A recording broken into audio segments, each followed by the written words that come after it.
Hello बच्चों, welcome back to my channel. कैसे हैं आप सब। आज की वीडियो में मैं आप लोग के लिए फाइनेंशियल मैनेजमेंट यानी वित्तीय प्रबंधन के एमसीक्यूज क्वेश्चन लेकर आई हूं। इसके अलावा और भी बहुत से सब्जेक्ट पर मैंने एमसीक्यूज वीडियो डाली हुई हैं, जैसे कॉर्पोरेट है, मैनेजमेंट अकाउंटिंग है, कम्युनिकेशन है, स्टैटिक्स है और भी बहुत से सब्जेक्ट हैं जिससे मेरे चैनल पे आपको एमसीक्यूज वीडियो मिल जाएंगी। और भी किसी सब्जेक्ट पर आपको एमसीक्यूज वीडियो चाहिए हो, सब्जेक्ट का नेम मुझे कमेंट करिएगा। चैनल पर नए हो तो जल्दी से सब्सक्राइब कर लीजिए, नोटिफिकेशन बिल्कुल जरूर ऑन करिएगा और वीडियो अच्छी लगे तो लाइक करिएगा। आइए शुरू करते हैं। इससे पहले की वीडियो में 10 तक क्वेश्चन हो गए थे। 11 क्वेश्चन लेते हैं। परिचालन लीवरेज की गणना में कौन सा सूत्र प्रयुक्त होता है? Which formula is used in the calculation of operating leverage? तो आपको पता होगा लीवरेज 3 तरह के होते हैं। एक होता है ऑपरेटिंग, दूसरा हो जाता है फाइनेंशियल और तीसरा हो जाता है कंबाइंड लीवरेज। तो यहाँ पर आपसे क्वेश्चन पूछ रहा है जो ऑपरेटिंग लीवरेज होता है उसका फार्मूला क्या है? Sales minus variable cost upon EBIT, contribution upon operating profit, percentage change in EBIT upon percent change in sales, या फिर उपयुक्त सभी, ऑल ऑफ द अबव। तो यहाँ पर जो आपका ऑपरेटिंग लीवरेज निकालने का फॉर्मूला है तो ये तीनों ही हो जाएंगे। तो मेन जो फॉर्मूला है आपका क्या होता है? Contribution upon EBIT. तो सेल माइनस वेरिएबल कॉस्ट करेंगे तो क्या निकल के आता है? हमारा कंट्रीब्यूशन ही निकल के आता है। दूसरे फॉर्मूले में direct contribution upon operating profit ही दे रखा है। और जो आपका सी वाला था percentage in EBIT upon percentage in sale, ये भी ऑपरेटिंग लीवरेज निकालने का ही फॉर्मूला है। तो यहाँ पर आंसर हो जाएगा option D, all of the above. Next question है, वित्तीय उत्तोलक समानार्थी माना जाता है। Financial leverage is called synonym to trading on capital, trading on equity, trading on credit, none of the above. तो क्वेश्चन पूछ रहा है जो वित्तीय उत्तोलक होता है वो किसके समानार्थी माना जाता है या किसके जैसा माना जाता है? पूंजी पर व्यापार का, समता पर व्यापार का, साख पर व्यापार का, या फिर उपरोक्त में से कोई नहीं। तो जो वित्तीय उत्तोलक होता है वो समता पर व्यापार का समानार्थी माना जाता है, उसके बराबर माना जाता है। ट्रेडिंग ऑन इक्विटी क्या होता है? समता पर व्यापार करना। जब किसी जो व्यवसाय है, कोई बिजनेस है, उसका जो संचालन हो रहा है उसमें जो इक्विटी होगी यानी कि ओन कैपिटल है, स्वामी पूंजी है, वो कम है और जो बोरोड कैपिटल है यानी कि ऋण पूंजी है वो ज़्यादा है।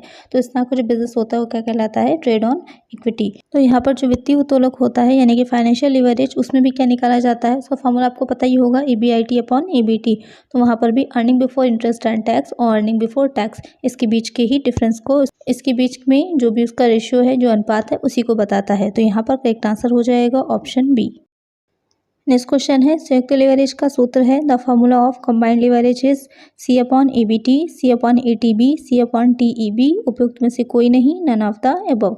जो संयुक्त लीवरेज है, कंबाइंड लीवरेज है, आपको पता ही होगा जब हम फाइनेंशियल लीवरेज और ऑपरेटिंग लीवरेज को आपस में मल्टीप्लाई करते हैं तो क्या निकल के आता है? Combined leverage. अगर दोनों के आप फॉर्मूला रखेंगे तो क्या होगा? ईबीआईटी आपस में कट जाएगा तो क्या बचेगा? सी अपॉन ईबीटी यानी कि कंट्रीब्यूशन अपॉन ईबीटी। यही हो जाएगा हमारा आंसर। तो करेक्ट आंसर हो जाएगा ऑप्शन ए। नेक्स्ट क्वेश्चन है, परिचालन लीवरेज की सीमा के आधार पर परिचालन लाभ पर निम्न के प्रभाव को नापा जा सकता है। On the basis operating leverage, impact on profit of the following can be measured. Given change in sale, given change in capitalisation, given change in cost, none of the above. विक्रय में एक निर्धारित परिवर्तन को, पूंजी ढांचे में एक निर्धारित परिवर्तन को, लागत में एक निर्धारित परिवर्तन को, उपयुक्त में से कोई नहीं। तो जो परिचालन लीवरेज की सीमा होती है जिसे आप कहते हैं डिग्री ऑफ लीवरेज, तो उसका फॉर्मूला क्या होता है? Percent change in EBIT upon percent change in cell.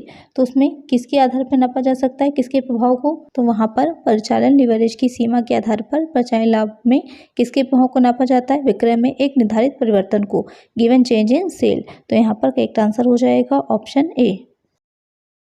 Next question है, एक कंपनी की वित्तीय लीवरेज 1.25 है। यदि कंपनी की आय कर व ब्याज पूर्व ईबीआईटी में 10% की वृद्धि होती है तो कर पूर्व लाभ में वृद्धि होगी।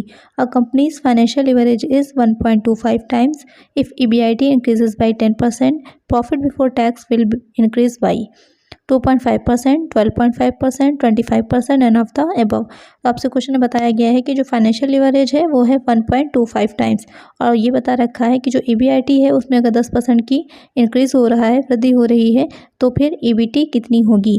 उसको निकालने के लिए आपका जो formula degree of financial leverage का दे रखा है क्या है? Percentage in EBT upon percentage in EBIT. तो वो फॉर्मूला रखेंगे। हमको फाइनेंशियल लीवरेज पता है, रख लीजिए। ईबीटी हमको नहीं पता, एक्स मान लीजिए। ईबीआईटी हमें पता है 10%, 10 रख लेंगे। अब जब इसको हम क्रॉस मल्टीप्लाई करेंगे तो क्या निकल के आएगा? मल्टीप्लाई करने पे आएगा 12.5%। तो यही हो जाएगा हमारा आंसर। तो करेक्ट आंसर हो जाएगा ऑप्शन बी। नेक्स्ट क्वेश्चन है, यदि किसी कंपनी के प्रत्यय की दर ऋण पूंजी के ब्याज की दर से अधिक है तो वित्तीय लीवरेज होगी। इफ ROI यानी कि rate of earning of a firm is more than interest rate on borrowed capital, its financial leverage will be negative and adverse, positive and favourable, neutral, none of the above. तो question आपसे पूछा है कि अगर किसी company की प्रत्यय की दर जो है वो ऋण पूंजी पर जो ब्याज की दर है उससे ज़्यादा आ रही है तो वित्तीय लीवरेज किस तरह का होगा। तो वहाँ पर वित्तीय लीवरेज आपका धनात्मक और अनुकूल होगा, पॉजिटिव एंड फेवरेबल। तो यहाँ पर करेक्ट आंसर हो जाएगा ऑप्शन बी। नेक्स्ट क्वेश्चन है, निम्न के समकों से परिचालन लीवरेज की गणना कीजिए।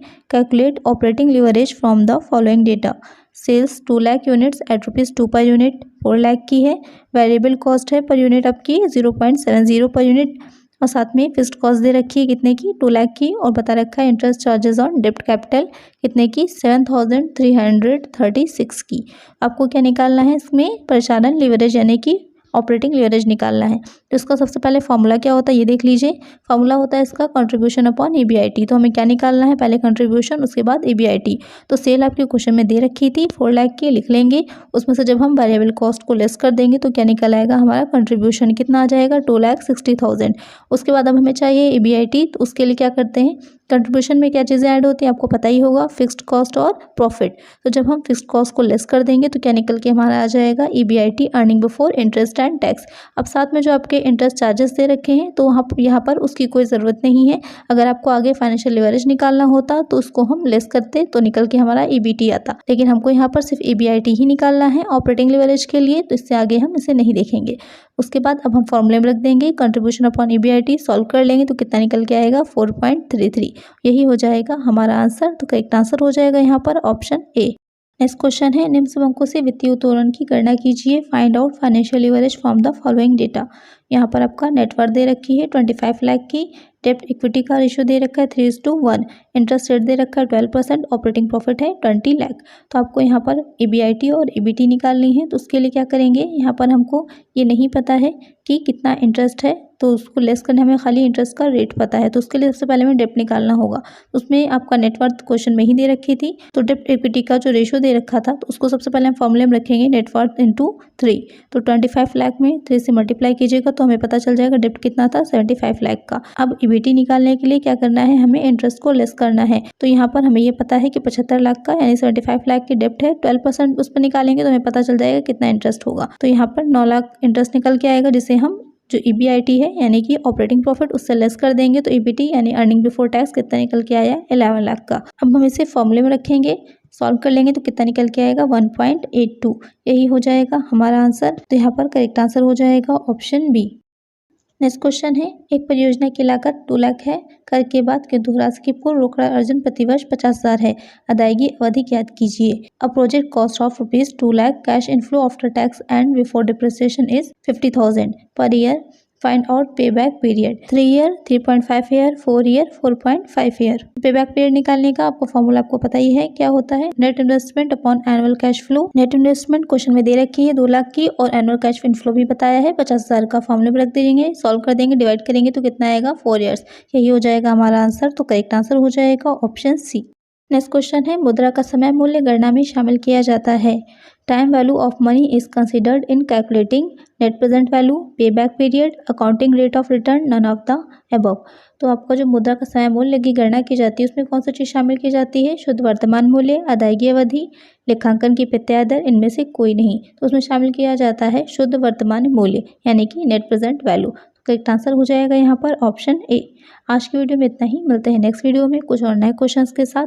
अगर वीडियो अच्छी लगी हो तो लाइक करिएगा, चैनल पे नए हो तो सब्सक्राइब करिएगा, नोटिफिकेशन बिल्कुल ज़रूर ऑन करिएगा, जिससे जो भी वीडियो मैं डालूँ उसका नोटिफिकेशन आपको मिल जाए। ज़्यादा से ज़्यादा फ्रेंड्स के साथ शेयर करिएगा। Thank you.